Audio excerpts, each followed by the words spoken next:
This is Mokele Mbembe. Also known as the last living dinosaur, it is said to inhabit the Congolese forests, swamps, rivers and lakes. Literally translating to the one who stops the flow of rivers, this is one of the most famous cryptids worldwide, and it has been reported since even before the word dinosaur existed. For those who don't know how long that is, well, dinosaurs were first described in 1841 by Sir Richard Owen. Before that, there were many fossils of these animals being found all over the world, but people just called them dragons. And even though the word dragon is already cool enough, Dinosauria literally means terrible lizard, which is even more metal. But yes, they weren't lizards, and most of them probably weren't even terrible. Mokele Mbembe is said to be a sauropod dinosaur that inhabits Central Africa, where reports range from the Cameroon to the Republic of Congo. The first reported sighting was made in 1776 by a French missionary in the Congo River. Although the creature was not seen, its giant footprints were. In fact, it would be a really long time before foreigners would spot the animal. But here's where it may start to get a little confusing. Some reports put it in the same size range as an Apatosaurus, while others, more conservative ones, put it at 5 meters long. An Apatosaurus-sized sauropod dwelling deep within the primal forests would absolutely be a sight to behold. No other animal would even dare to cross its path. Talking about that, Mokele Mbembe are said to be extremely territorial beasts, killing hippos, rhinos and forest elephants. There goes your idea of peaceful giant herbivores down the drain. We briefly interrupt this video to tell you about our sponsor, me. For those of you out there looking for the Mokele Mbembe, now's your chance. Grab this t-shirt and tell the world. Now back to the video. Truth is, it is believed sauropods grew to be the land's largest animals as a defense mechanism, due to their lack of horns, cubs or high mobility. But what could they be defending from nowadays? After all, the biggest known predators in the Congo are crocodiles, that get big, yes, but not mega theropod big, at least that we know of. Talking about aquatic reptiles leads me to explore a bit of the part where Mokele Mbembe are usually sighted in or around water. But could a 70-ton sauropod really swim? Yes, there is evidence that suggests some species of sauropods did indeed swim, but they're mostly believed to have inhabited more spacious areas than Congo's rainforests, which are extremely thick and impenetrable. But come on, a sauropod that survived the KT extinction would certainly have evolved some strategies to aid it in these regions, so that's being quite picky. The brownish color, the spikes, and the very loud roar are also things that are attributed to this cryptid. The natives tell countless stories about Mokele Mbembe breaking canoes in half by just submerging, as well as many reports of an unknown loud roar that's often heard by nightfall.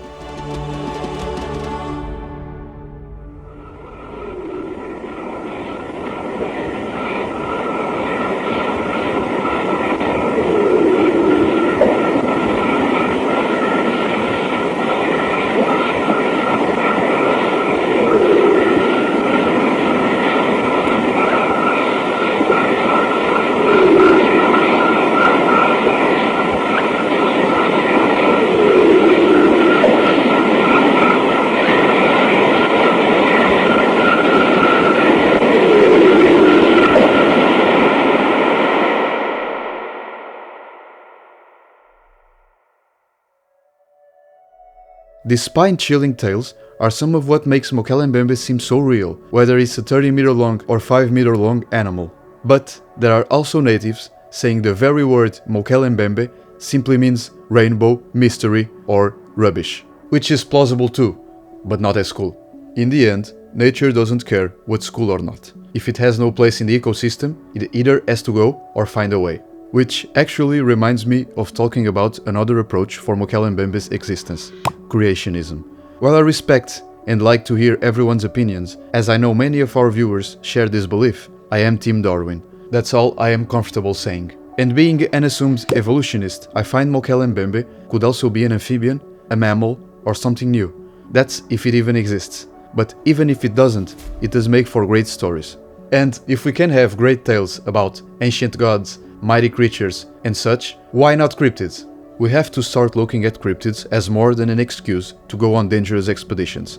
they also make for great action/horror media. And it's okay if you look at our depiction of the Mokele Mbembe and think it's just too big to be plausible. But can you look past that? Can we also have great dramatic storylines featuring this and other cryptids and just accept them as they are, and how these fictional animals fit the world they're built to be in? Of course, cryptids such as Mokele Mbembe will always be a subject for great discussion, and that's amazing, but they can also be so much more. That's why there's no need in telling us these animals are fake. That's killing the chance for any interesting discussion.